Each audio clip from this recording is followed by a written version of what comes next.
നമസ്കാരം. എൻ്റെ പേര് ഉണ്ണി പ്രണവ്. ഞാനിപ്പോൾ റിലീസായ ഹദിയ എന്ന ചിത്രത്തിൻ്റെ സംവിധായകനാണ്. വളരെയധികം വെല്ലുവിളികളും പ്രതിസന്ധികളും എല്ലാം തരണം ചെയ്താണ് ഹദിയ എന്ന ചിത്രം തിയേറ്ററിൽ എത്തിയത്.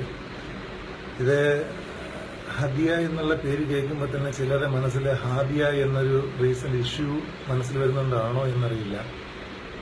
ഒരു മുൻവിധിയോടുകൂടിയാണ് ഈ ചിത്രത്തെ പലരും സമീപിച്ചിട്ടുള്ളത്.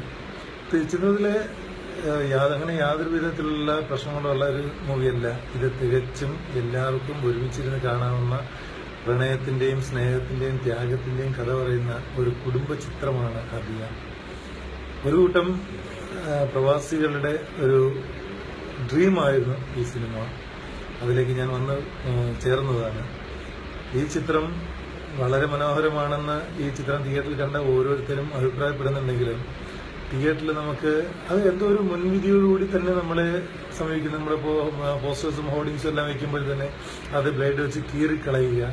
അതേപോലെ തന്നെ നമ്മൾ 75-നും 80-നും ഇടയ്ക്ക് തിയേറ്റർ ചാർട്ട് ചെയ്തിരുന്നതാണ്. വിത്ത് എഗ്രിമെന്റ് എല്ലാം റെഡിയാക്കിയാണ്. എഗ്രിമെന്റ് മീൻസ് ഡിസ്ട്രിബ്യൂട്ടർ എല്ലാം ക്ലിയർ ചെയ്ത് 75 to 80 തിയേറ്റർ നമുക്ക് കിട്ടും എന്നെല്ലാം പറഞ്ഞ് അവരുടെ തിയേറ്ററുടെ ഉറപ്പ് പറഞ്ഞിരുന്നതാണ്. പക്ഷെ റിലീസിന്റെ തലേന്നായപ്പോഴത്തേക്ക് അതിൽ നിന്ന് ബാക്കി എല്ലാവരും പിൻവാങ്ങുകയും നമുക്ക് 46 തിയേറ്റർ തന്നെ കിട്ടാൻ കാരണം വേറൊരു പടം മാറിയതുകൊണ്ട് അതിനകത്ത് 5 തിയേറ്ററും കൂടെ കിട്ടിയത്. അതിലേക്ക് നമുക്ക് ചുരുങ്ങുകയും ചെയ്യുകയാണ്. സ്വാഭാവികമായിട്ടും വളരെയധികം പ്രതീക്ഷയോടുകൂടി തന്നെയാണ് ഈ ചിത്രം നിർമ്മിക്കാനായിട്ട് അവർ തയ്യാറെടുത്തത്. അപ്പം അങ്ങനെ തയ്യാറെടുത്ത് ആ ചിത്രം തിയേറ്ററിൽ വരുമ്പോൾ അതിനെ എതിരെ ഒരു സംഘം അവർ ഇനി മനഃപൂർവ്വമാണോ അല്ലയോ എന്ന് എനിക്കറിയില്ല.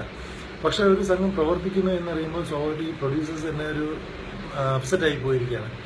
എന്നെ സംബന്ധിച്ചാണെങ്കിൽ ഞാൻ 95-ല് ഞാൻ ശ്രീ ഷാജി കലാസാറിന്റെ കൂടെയാണ് ഞാൻ ഈ സിനിമാ രംഗത്തേക്ക് വരുന്നത്. 6-ാം നമ്പരം, നരസിംഹ വലിയേട്ടൻ തുടങ്ങിയ ചിത്രങ്ങളിലെല്ലാം അദ്ദേഹത്തിന്റെ കൂടെ എനിക്ക് വർക്ക് ചെയ്യാൻ സാധിച്ചു. പക്ഷെ എന്റെ ഒരു ഡ്രീമായിരുന്നു ഇങ്ങനൊരു സിനിമ. നമ്മളിപ്പം സ്വാഭാവികമായിട്ടും നമ്മളിത് പറയും, കാരണം സിനിമാ പാരമ്പര്യം ഇല്ലാതെ വന്നിരുന്ന ഒരു കുടുംബത്തിലാണ് ഞാൻ. അപ്പം മനസ്സിലെ ആഗ്രഹം കൊണ്ട് വളരെയധികം ആഗ്രഹത്താൽ ചെയ്തൊരു സിനിമയാണ്. ഈ സിനിമയ്ക്ക് വേണ്ടത്ര പബ്ലിസിറ്റി നമ്മൾ പബ്ലിസിറ്റി ഇല്ല എന്നുള്ളത്. കാരണം ഈ സിനിമ ചെയ്തിരിക്കുന്നത് നമ്മൾ ടെക്നീഷ്യൻസ് എല്ലാം മാക്സിമം അവരുടെ ശമ്പളങ്ങളെല്ലാം മാക്സിമം അവരെ കുറച്ചുകൊണ്ട്, എന്നാൽ സ്ക്രീനിനകത്ത് യാതൊരു വിധത്തിലുള്ള കോംപ്രമൈസും ചെയ്യാതെ അതിന് വേണ്ടിയിട്ട് കാരണം ഒരു കാണുന്ന ഒരു പ്രേക്ഷകൻ ഇത് മറ്റേ നമ്മള് തട്ടിക്കുട്ടി എടുത്താണെന്നുള്ള ഒരു ഫീലിംഗ്, അങ്ങനെ തട്ടിക്കുട്ടി എടുത്തൊരു പടമല്ല. പക്ഷെ കാണുന്ന ഒരു പ്രേക്ഷകന് ഉള്ളിൽ നിറഞ്ഞു പോകത്തക്ക രീതിയിലുള്ള ഒരു സിനിമ തന്നെയാണ് ഹദിയ. ബന്ധങ്ങളുടെ നമ്മളിപ്പോൾ അന്യം നിന്ന് പോകുന്ന പല ബന്ധങ്ങളുടെയും കുടുംബ ബന്ധങ്ങളുടെയും എല്ലാം തീവ്രത നമ്മൾ കാണിച്ചു കൊടുക്കുന്ന ഒരു ചിത്രം കൂടിയാണ് ഹദിയ. ഇതിലെ വിദ്വേഷമല്ല, സൗഹാർദ്ദമാണ് ഇതിനകത്ത് വേണ്ടത് എന്ന് നമ്മൾ അടിവരയിട്ട് കാണിക്കുന്ന ഒരു ചിത്രം കൂടിയാണ് ഹദിയ.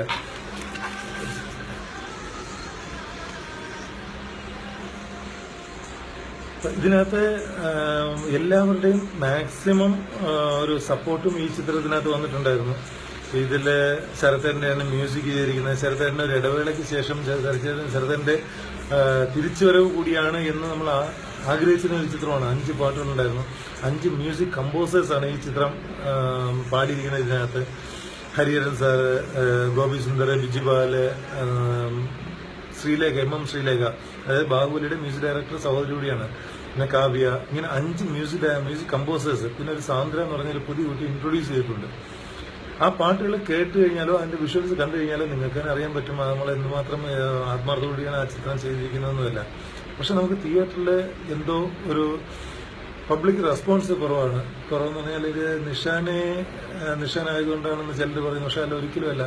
ഇതിനകത്ത് കഥാപാത്രങ്ങൾ ഈ സിനിമ കണ്ടു കഴിഞ്ഞാൽ അറിയാം. ഇതിനകത്ത് ഓരോ കഥാപാത്രങ്ങളും ആപ്റ്റായിട്ടുള്ള ക്യാരക്ടേഴ്സാണ് ചെയ്തിരിക്കുന്നത്.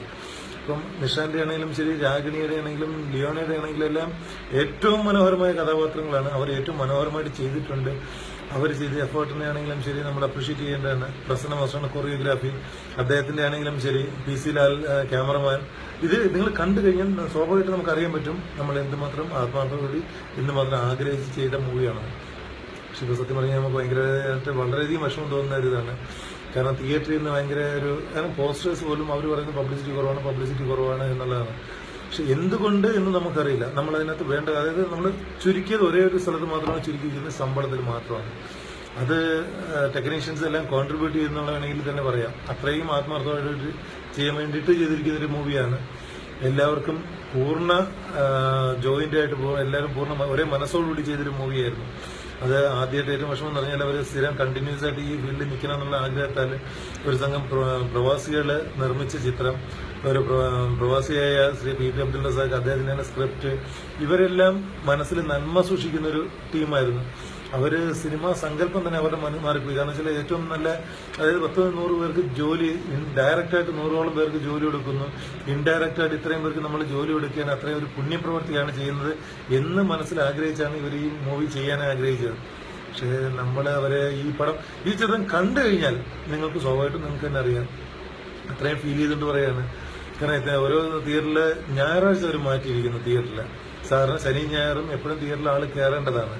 അതിൽ ഞായറാഴ്ച തന്നെ തിയേറ്ററിന് മാറ്റുക എന്ന് പറയുമ്പോഴത്തേക്കും നമുക്കെതിരെ ഒരു സംഘം നീങ്ങുന്നു എന്നുള്ളതിന് ഏറ്റവും വലിയ ഉദാഹരണമാണ്. കാരണം തിങ്കളാഴ്ച മാറ്റുകയാണെങ്കിൽ തന്നെ നമുക്ക് പറയാം ഞായറാഴ്ച പോലും കളക്ഷൻ വന്നില്ല എന്ന് പറയും. പക്ഷെ അങ്ങനെ വളരെയധികം വിഷമത്തോടുകൂടിയാണ് ഇതിരിക്കുന്നത്. നിങ്ങൾ അതിനകത്തെ പാട്ടോ അതിനകത്തെ സീൻസോ ഏതെങ്കിലും ഒന്ന് കാണുക. കണ്ടു കഴിഞ്ഞാൽ തീർച്ചയായിട്ടും നിങ്ങൾക്ക് പൂർണ്ണമായിട്ട്, അല്ലെങ്കിൽ നിങ്ങൾ തിയേറ്ററിൽ തന്നെ ഫിലിം കണ്ടുവെക്കുക, ഒരാൾ കണ്ടുവെക്കുക. ആ കണ്ടിട്ട് ഇഷ്ടപ്പെടുന്നുണ്ടെങ്കിൽ മാത്രം നിങ്ങളൊരു 5 പേരെടുത്ത് സജസ്റ്റ് ചെയ്യുക. നമ്മളല്ലാതെ കൂടുതലൊന്നും പറയുന്നില്ല, നിങ്ങൾക്ക് ഇഷ്ടപ്പെട്ടാൽ മാത്രം. കാരണം പൂർണ്ണ ബോധ്യമുണ്ട് നിങ്ങൾക്ക് ഈ ചിത്രം ഇഷ്ടപ്പെടുമെന്ന്. കാരണം ഇതിന് 10-30ഓളം മെയിൻ ക്യാരക്ടേഴ്സ് ചെയ്യുന്നിരിക്കുന്ന എല്ലാം ലീഡിങ് ആർട്ടിസ്റ്റുകളാണ്. അവരുടെ എല്ലാവരെയും ഒരു എഫേർട്ടുണ്ട്, പ്രാർത്ഥനയുണ്ട്, എല്ലാം ഉണ്ട്. ഞാനത് എങ്ങനെയാണ് എനിക്കത് പറയേണ്ടത് എന്ന് പോലും എനിക്കറിയില്ല. കാരണം വെച്ചാൽ അത്രയും വിഷമമുണ്ട്. വലിയ നമ്മൾ ജാട കാണിച്ചോ ഒന്നുമല്ല നമ്മൾ ഈ മൂവി ചെയ്തിരിക്കുന്നത്. നമ്മൾ ആർഭാടം കാണിക്കുക, മറ്റേ പോഷ് കാണിച്ചോ ആൾക്കാരുടെ മുമ്പിൽ ഭയങ്കര സംഭവങ്ങളാണെന്നൊന്നുമല്ല. ഞാൻ നിങ്ങളിൽ ഒരുവൻ തന്നെയാണ്. ഞാനിത് ഈ സംവിധാനം ചെയ്തിരിക്കുകയാണെങ്കിലും ശരി, ഈ പടത്തിന്റെ സംവിധാനമായിട്ട് എനിക്ക് അവസരം കിട്ടിയതാണെങ്കിലും ശരി, ഞാൻ ഇന്നലെ എങ്ങനെയാണോ അതേപോലെ തന്നെയാണ് ഞാൻ ഇന്നും ചെയ്തിരിക്കുന്നത്, ഇന്ന് നടക്കുന്നത് അതേപോലെ തന്നെ. ഞാനൊരു ഇടത്തരം ഫാമിലിയാണ്. അപ്പം അതാണോ അതിന്റെ ഒരു പോരായ്മ എന്ന് പോലും എനിക്കറിയില്ല. കാരണം നിങ്ങൾ ഈ ചിത്രം, ഞാൻ ഇപ്പോൾ വീണ്ടും പറയുന്നൊന്നുമേ ഉള്ളൂ, നിങ്ങളിൽ ആരെങ്കിലും ഈ സിനിമയിൽ നിന്ന് കണ്ടു കഴിഞ്ഞാൽ അവർക്ക് പൂർണ്ണമായിട്ടും ഇഷ്ടപ്പെടുന്നുണ്ടെങ്കിൽ മാത്രം നിങ്ങൾ ഈ ഫേസ്ബുക്കിലാണെങ്കിലും ശരി, അല്ലെങ്കിൽ മൗത്ത് പബ്ലിസിറ്റി ആണെങ്കിലും ഈ ചിത്രത്തിന് സഹായിക്കാൻ പറ്റും. ഒരു ഫാമിലി സിനിമയാണ് ഇത്. യാതൊരു വിധത്തിലുള്ള ഒരു വൃത്തികേടുകളോ ഒന്നും ഇല്ലാത്തൊരു സിനിമയാണ്. തികച്ചും ഫാമിലി, അച്ഛനും അമ്മയ്ക്കും മക്കൾക്കും എല്ലാം കൂടി ഇരുന്ന് കാണത്തക്ക രീതിയിൽ കുടുംബ ബന്ധങ്ങളുടെ തീവ്രത പറയുന്ന ഒരു സിനിമയാണ്. അതിനെ നിങ്ങളെല്ലാം തിയേറ്ററിൽ കാണണം, കണ്ടിട്ട് മാക്സിമം സപ്പോർട്ട് ചെയ്യണം. ഇനിയും നല്ല സിനിമകൾ മരിക്കാതിരിക്കാൻ, നല്ല സിനിമ ചെയ്യാനായിട്ടുള്ള പ്രൊഡ്യൂസേഴ്സിനെ ഇൻവൈറ്റ് ചെയ്യാൻ വേണ്ടി, നല്ല സിനിമ ചെയ്യാൻ ധൈര്യം കാണിക്കുന്ന പ്രൊഡ്യൂസേഴ്സിനെ ആണെങ്കിലും, നല്ല സിനിമ ചെയ്യാം എന്ന് പരീക്ഷണം ചെയ്യാൻ ആഗ്രഹിക്കുന്ന ഡയറക്ടേഴ്സിനെ ആണെങ്കിലും ഇതിന്റെ വിജയം അവർക്കും നൽകുന്നൊരു വഴിവിളക്കാണ്. കാരണം വലിയ പടങ്ങളുടെ പുറകെ പോവുക, അല്ലെങ്കിൽ തട്ടിക്കുട്ടി ചെയ്യുക, അങ്ങനെയുള്ള ഒരു കൺസെപ്റ്റിലല്ല.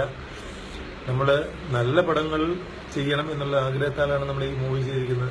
നിങ്ങളുടെ എല്ലാവരുടെയും പ്രാർത്ഥനയും അനുഗ്രഹവും ഈ ചിത്രത്തിന് ഉണ്ടാവണം. നിങ്ങൾ ദയവ് ചെയ്ത് നിങ്ങൾ ഈ സിനിമകൾ തിയേറ്ററിലൊന്ന് കാണണം. കണ്ടിട്ട് നിങ്ങൾക്ക് ഉൾക്കൊള്ളാൻ സാധിക്കുന്നില്ല എന്നുണ്ടെങ്കിൽ നിങ്ങളത് പ്രൊമോട്ട് ചെയ്യേണ്ട, നിങ്ങളത് തിരിച്ച് ഡീഗ്രേഡ് ചെയ്തോളൂ. പക്ഷെ നിങ്ങൾക്ക് ഇഷ്ടപ്പെടുന്നുണ്ടെങ്കിൽ തീർച്ചയായിട്ടും ഇതിനെ അപ്ഗ്രേഡ് ചെയ്യുന്ന ഒരു നല്ല സിനിമ ഒരു തിയേറ്ററിൽ നിറഞ്ഞോടുന്ന നമ്മുടെ സുഹൃത്തുക്കൾക്ക് അല്ലെങ്കിൽ നമ്മുടെ ബന്ധുക്കൾക്കോ ഈ സിനിമയുടെ അനുഭവം അവർക്കൂടി പകർന്നു കൊടുക്കാൻ നിങ്ങൾ ഈ സിനിമ കാണണം. മാക്സിമം ഇത് പ്രൊമോഷൻ ചെയ്യണം, നമ്മളെ അനുഗ്രഹിക്കണം, നമുക്ക് വേണ്ടി പ്രാർത്ഥിക്കണം. ഈ സിനിമ തിയേറ്ററിൽ നിന്ന് മാറ്റാതിരിക്കാൻ. ഇപ്പൊ അവര് പറഞ്ഞു നിൽക്കുന്നത് വെച്ച് കഴിഞ്ഞാൽ എപ്പോഴും തിയേറ്ററിൽ ആൾ കുറയുന്നു, ആ നിമിഷം മാറ്റുമെന്നുള്ള ഒരു വാണിങ്ങോടുകൂടിയാണ് ഇപ്പം തിയേറ്ററിൽ പ്രദർശിപ്പിക്കുന്നത്. അത് അങ്ങനെ അതിന്റെ അവസ്ഥ ഉണ്ടാകാതിരിക്കാൻ. ഇത് ഞാൻ വീണ്ടും പറയുന്നതാണ്, ഒരു നല്ല സിനിമയാണ്, നന്മയുള്ള ഒരു സിനിമയാണ്. ഈ നന്മയുള്ള നമ്മുടെ ഉള്ളിലെ നന്മ മരിച്ചിട്ടില്ല എങ്കിൽ, നമ്മൾക്ക് നന്മ ചെയ്യണമെന്ന് ആഗ്രഹമുണ്ടെന്നുണ്ടെങ്കിൽ തീർച്ചയായിട്ടും ഈ സിനിമയും നിങ്ങൾ കാണുക, ഈ സിനിമയും പ്രോത്സാഹിപ്പിക്കുക.